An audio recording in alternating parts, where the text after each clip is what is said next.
Lesson 3. Personal Power.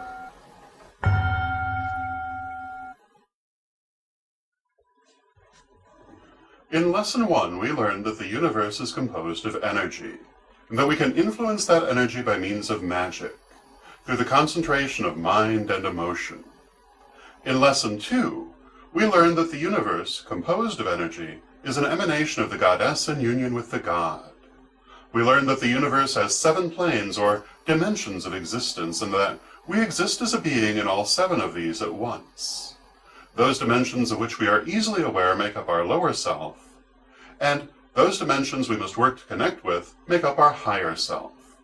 In the end, we are all one, because the spirit of the goddess is in each of us and animates us all.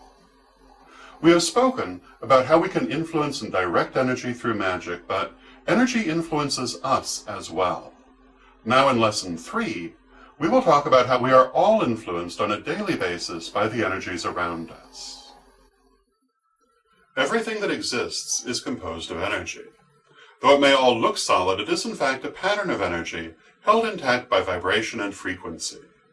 Affected by experience, each thing develops its own special character and attributes which it carries forward. This is true of objects such as gemstones, different kinds of wood, shells, or metal. Each of these things, though existing in a denser state of matter than our own, has its own energies that can affect our energy.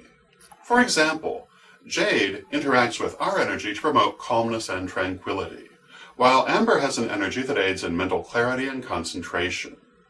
Rock crystal, or quartz, will amplify one's psychic energy, while metal will tend to ground it. This is also true of fragrances, such as essential oils and incenses, whose unique qualities affect our energy as well. For example, sage and rosemary have a cleansing energy, which we use to aid in purification. Sandalwood promotes spiritual opening, while cinnamon is protective in character.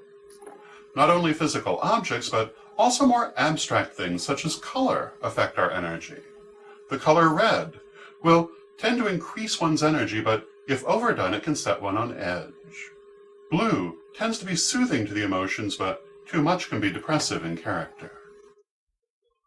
Specific places also have particular energies. Some locations are known to have especially powerful energy, which acts as a battery to anyone who goes there. Such places are called vortices and are the energy centers or chakras of the earth. Some of these vortices have special qualities such as healing or psychic opening. If you visit such a vortex and work with its natural energy, you'll be able to accomplish much more of whatever its special quality dictates than you might normally be able to do. For example, at a healing vortex, such as that at Bath, England, or Lourdes, France, healers will be able to manifest much greater healing powers than they might in other places around the globe. Meditations conducted at vortices known for psychic opening, such as those in Sedona in the southwestern United States, may be able to reach much deeper levels and effect greater transformations than if carried out elsewhere. For these reasons, such vortices are considered sacred and are often the site of pilgrimages by persons seeking to benefit from the particular energy of the vortex.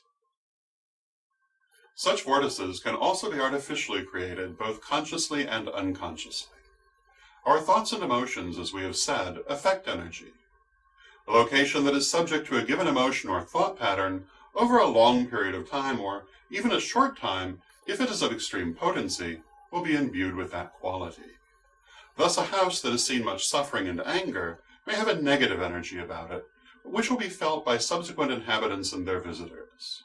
Similarly, a place that has known great joy may tend to feel uplifting to those who live in or visit it. These artificial vortices are created unconsciously by the everyday process of living.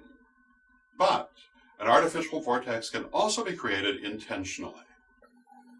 A temple or place where magic is performed can be imbued with psychic energy, which can turn it into a powerful psychic vortex and which will strengthen the abilities and perceptions of all who enter. But this is a high-level working and should not be attempted until one is thoroughly familiar with energy working. In magic, we learn to interact with all things with a view to how they can aid us energetically. Because each of us is different, this is a subjective process, one that can only be mastered through trial and experience. But the basics can be grasped fairly easily. You'll learn more about the effects of gemstones and scents in future lessons. If you continue your studies beyond the first degree, you will learn more about energetic vortices. But now, we're going to concentrate on the effect of a still more abstract energy: time. Like everything else, different times have different energies. Also, like everything else, the exact manner in which you interact with these is individual to you. To fully understand how best to relate to these energies, you must practice with them and see how you yourself attune to them.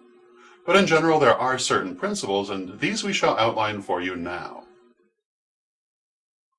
The psychic tide.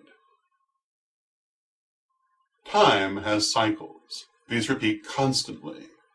These cycles are created by and are the effect of movement. The movement of the planet, the movement of the galaxies, the movement of energy through the planes. These cycles range from the time it takes our planet to revolve upon its axis, or 24 hours, to the length of the so-called Great Year, or 19,200 years according to the Corellian system. All of these cycles have their own qualities and, in accordance with the ancient law, as above so below, all reflect the processes of the universe as a whole. When the goddess separated the many souls from herself and sent them into the physical, they began a process of involution, a movement downward to a place of utmost density, the physical plane. After arriving there, the many souls began a movement back upward through the 7 planes to their original divine origin, the goddess. This is called spiritual evolution. Together, these two processes form a whole. Involution is the dark half of the whole. It is the yin that spirals inward, contemplative and esoteric. Evolution is the light half. It is the yang that spirals outward, active and exoteric. All cycles possess these two parts, a dark half and a light half, which mirrors the cosmic order. Darkness always precedes light, just as involution precedes evolution. The cycles of time are known as the psychic tide. It is called this because the inner and outer movement of the energy is like the tide of the ocean. If the tide is in its dark half, the energy is going inward. It is a time for contemplation, inner workings, examination of the inner levels of the self, and releasing that which one has outgrown. When the tide is in its light half, the energy is going outward. It is a time for physical manifestation, creation, and the beginning of new projects. Both halves of the tide propel one forward, each in its own way. It is a perpetual cycle of consolidation, or dark, followed by growth, or light, followed by consolidation, or dark, followed by still more growth, or light. Neither can be sustained without the other for balance. In a 24-hour period, the dark half is the night, and the light half is the day. In the monthly cycle of the moon, the dark half is the waning moon, from full moon to new moon, and the light half is the waxing moon, from new moon to full moon. During the waning moon, we do releasing and inner work. We use this time to rid ourselves of all that limits us or holds us back. During the waxing moon, we do manifestation, to bring about our goals and desires in the outer world, creating that which we desire. It is the lunar cycle that affects us most strongly as individuals. In the yearly cycle, the dark half is the winter and the spring, during which Earth rests and refreshes herself before bringing forth new life. The light half is the summer and fall, during which fields and forests grow and blossom to feed the creatures of the earth. In the dark half, the energy of the earth is directed inward to replenish fertility. In the light half, the energy of the earth is focused outward, making fertility manifest in physical form. The yearly cycle does not affect us nearly as strongly as the monthly lunar cycle, but it can have a noticeable effect. Particularly important are the changeover points, Beltane, or May 1st, and Samhain, or November 1st. At these two dates, the psychic tide is said to be at its yearly height, and the veil between the worlds at its thinnest. At these two Esbats, psychic powers are keenest, magic is most effective, and supernatural phenomena are most frequent.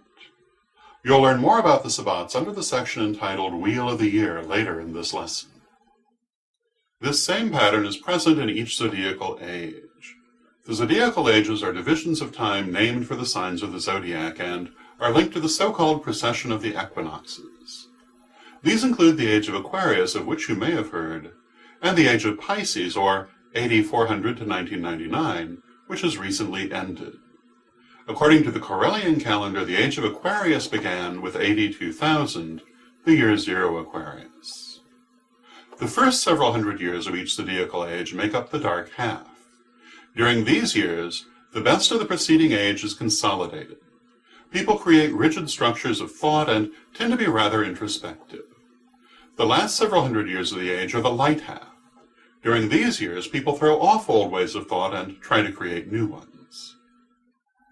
By telling you this, we are not saying that you should allow yourself to be limited because you are in the dark or light half of any given time period.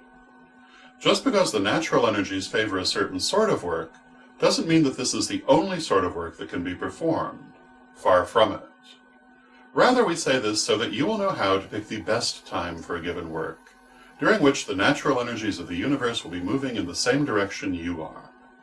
Also, if you find yourself working against the natural energies, say you need to do releasing during the waxing moon, you will know that you need a stronger ritual to compensate. The Wheel of the Year. In Lesson 2, we spoke of the Wheel of Life. In the Vangelo delle Streghe, it is said that the goddess spins the thread of life from the wheel while the god turns it. The god is often likened to a great serpent, curled in a circle and swallowing its own tail. This represents that he is the body of the wheel. That is, that the wheel turns through physical manifestation. As above, so below, the great wheel is mirrored each year in the cycles of the seasons and in the 8 holidays of Wicca. As explained above, the Wheel of the Year follows the process of involution and evolution, having both a dark and a light half. Sabbats. The 8 holidays are known as Sabbats. They are also simply called festivals. The word Sabbat is of uncertain origin. It may be related to the word Esbat, which comes from an old French word meaning to frolic or celebrate. We'll talk more about Esbat shortly. Or Sabbat may be related to the Judeo-Christian word Sabbath. There is no way to know, as medieval chroniclers did not leave any clear etymological references.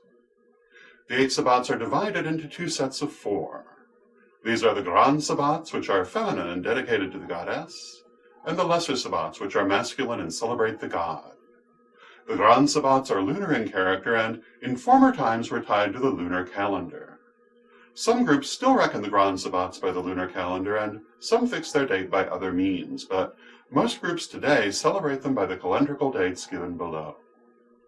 The Lesser Sabbats are solar in nature and are the equinoxes and solstices of the sun, on which the solar calendar is based. As the year is divided into a dark and a light half, there are 2 Grand Sabbats and 2 Lesser Sabbats in each. The 8 Sabbats are as follows. Samhain, November 1st, begins the dark half of the year. Dark. Yule, December 20th to 22nd. Celebrated on the midwinter solstice, the date varies. Dark. Imbolc, February 1st. Dark. Ostara, March 20th to 22nd. Celebrated on the vernal equinox, the date varies. Dark. Beltane, May 1st. Begins the light half of the year. Light. Midsummer, June 20th to 22nd. Celebrated on the summer solstice, the date varies.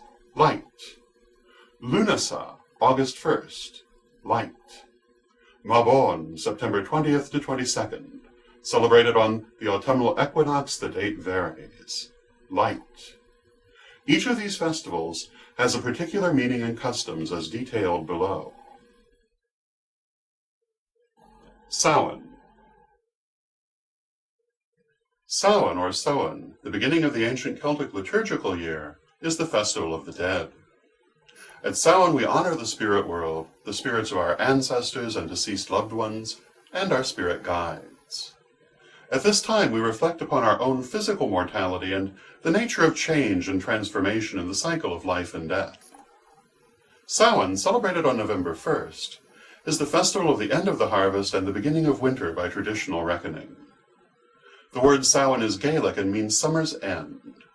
It is pronounced Samhain in Ireland and Samhain or San in Scotland. Samhain is celebrated on November 1st. By ancient reckoning, the day begins at sundown, which is why the Samhain celebrations begin on October 31st. The nighttime portion of the festival is properly called the Aika Hauna, or Vigil of Samhain. Samhain is also called Hallows or Hallowmass, and the Aika Hauna is also called Halloween. The word hallow means spirit, literally Holy One. Samhain is a lunar or Gran Sabbat, and it is sacred to the crone goddess, from whom the image of the Halloween witch originates. The crone has many names, including Hecate, Morgan, and Ceridwen. She is depicted as an elderly woman and is the patron of magic and of the spirit world.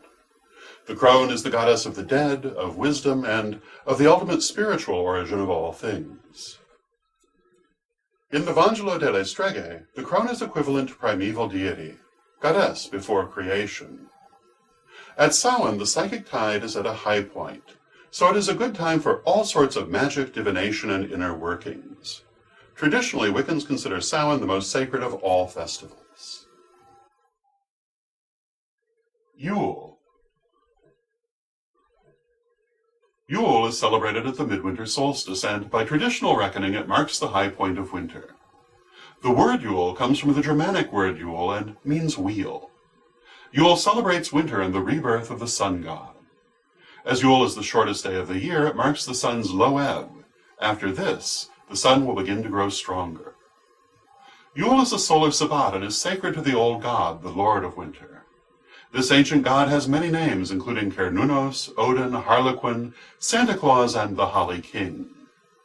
This god is portrayed as an old man, majestic and often jolly. Sometimes he is shown as a king in ermine-trimmed robes. Other times he is shown as a jester and called the King of Fools. As the crone is the goddess of death, the old god is the lord of death and of the spirit world and magic.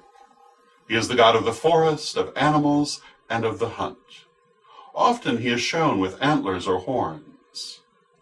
In this form, he is the subject of one of the oldest paintings known to exist, Les Sorcières, a cave painting from Cro-Magnon times. Yule is also known as Midwinter and as Alban Arthen. Imbolc. Imbolc, or Imbolc, is celebrated on February 1st. Some groups, however, celebrate it on February 2nd. Imbolc is the festival of the beginning of spring by traditional reckoning. It represents the renewed life of the earth after winter and the growing strength of the sun. Imbolc is a festival of light and of the dawn. It is traditional to light many candles for this festival to encourage the sun to shine brighter and the earth to throw off the cold of the winter months. For this reason, Imbolc is also called Candlemas, and this is perhaps the more popular name for the festival. Because winter does not always end this early, however, the custom of the groundhog was developed as a form of sacred divination. A groundhog is released at dawn on Imbolc. If the groundhog doesn't see its shadow, it is believed that winter will end. If the groundhog does see its shadow, it is believed that winter will last 6 more weeks, until Ostara, the next Sabbat. This rite can also be performed with other similar creatures such as hamsters or guinea pigs, which are rather easier to handle than groundhogs. Imbolc, a lunar or Gran Sabbat, is sacred to the maiden goddess, the goddess of the dawn and of fire. The maiden goddess has many names, including Brigid, Vrija, Eos, Aradia, and Vesta. The maiden is not only the goddess of physical fire, but also the fire of inspiration, the fire of creativity.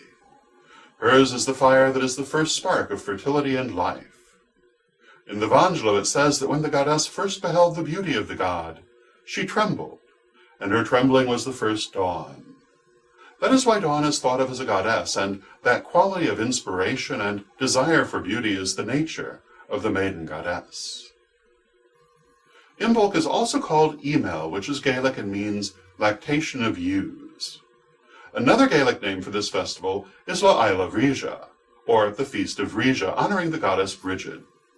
The festival is also called Groundhog's Day because of the ritual described above. Ostara.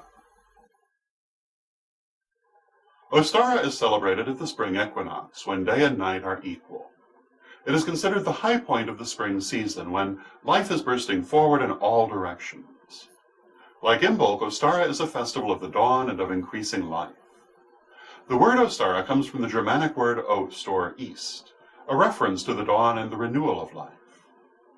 The rituals of Ostara celebrate renewed life in many forms. Eggs, a symbol of rebirth, are painted in bright colors and used in sacred rites before being eaten. Baby animals, especially chickens, ducks, and rabbits, are symbolic of the season. The rabbit, ancient symbol of the moon, represents the earth's renewed fertility. Ostara is a solar Sabbat and is sacred to the young god, lord of the rising sun and of life. He is the custodian of the growing plants and animals, as well as the growing light of the sun. This god has many names, but he is particularly venerated as the Green Man, in which form he is shown surrounded by greenery and breathing it out from his lips.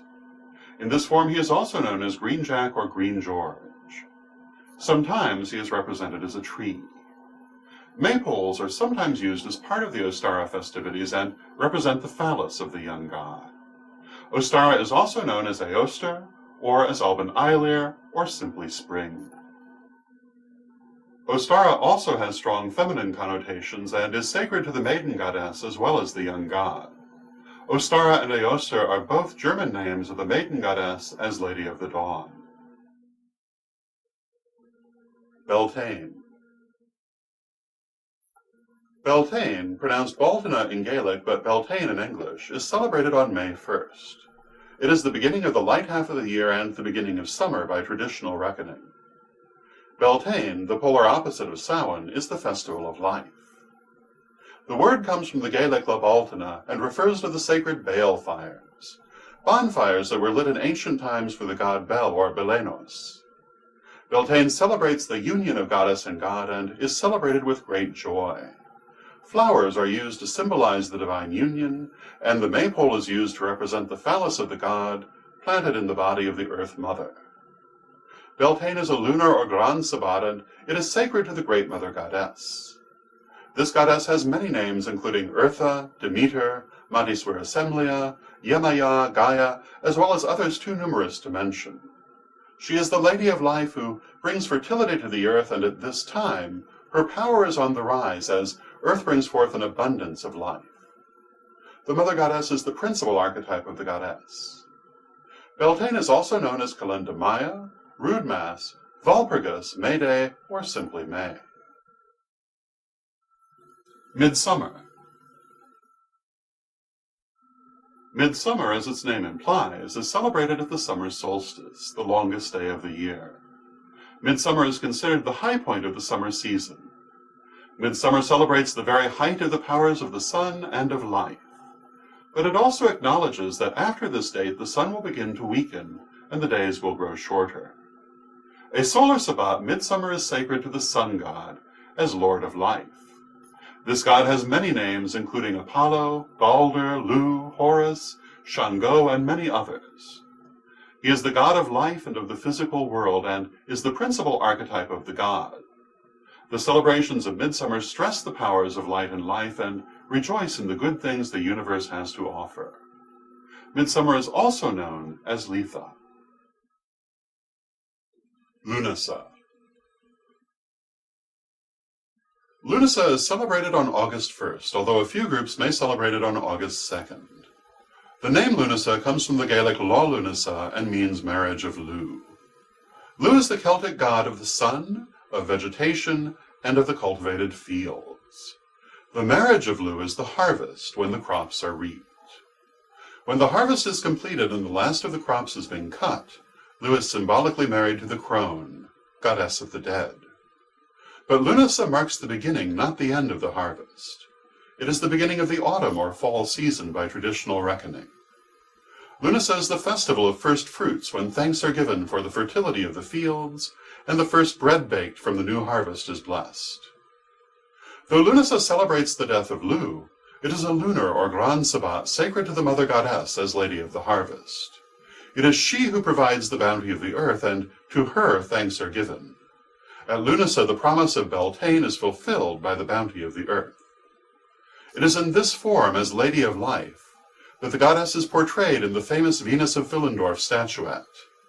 Some 30,000 years old, the Venus of Willendorf shows the mother goddess pregnant, her bosoms heavy with milk, a testament to the fertility and life-giving qualities of the Great Mother.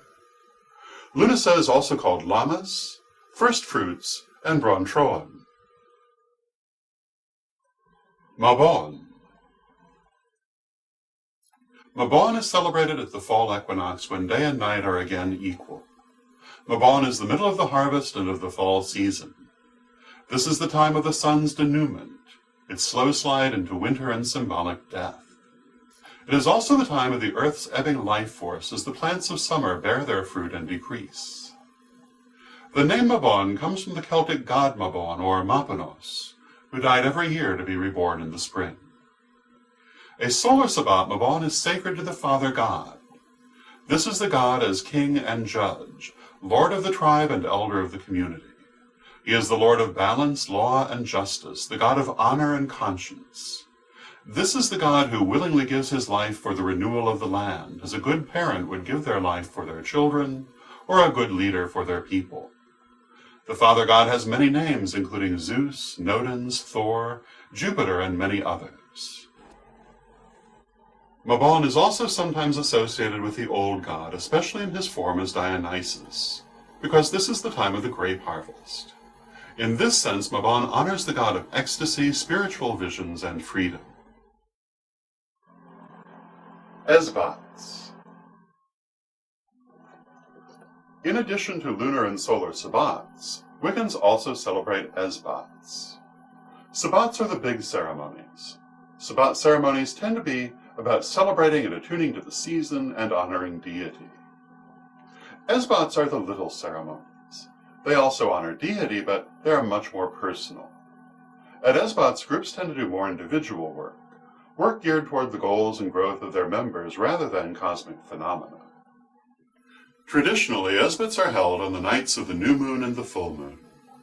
In practice, however, groups will often choose a specific day, such as Saturday, and hold their Esbat on the Saturday night closest to the actual new or full moon.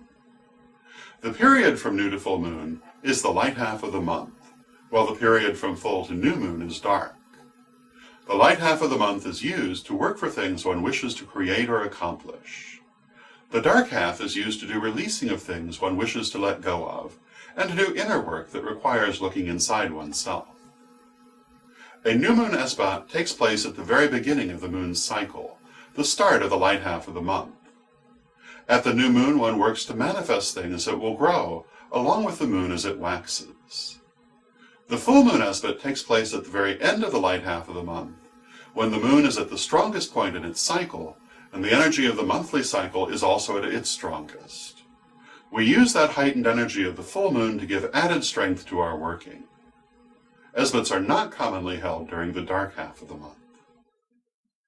These, then, are the basic points of the psychic tide, that it rises and falls during each month, reaching its highest point at full moon and its lowest point at new moon. The psychic tide also rises and falls each year, reaching its highest points at Samhain and Beltane. Winter is the dark or internal half, and summer the light or external half of each year. The psychic tide further rises and falls during each zodiacal age, reaching its highest point at the turn of each age, such as the period we are now in during the turn from Pisces to Aquarius. By knowing and understanding the psychic tide, you can attune to it to take advantage of its points of highest energy.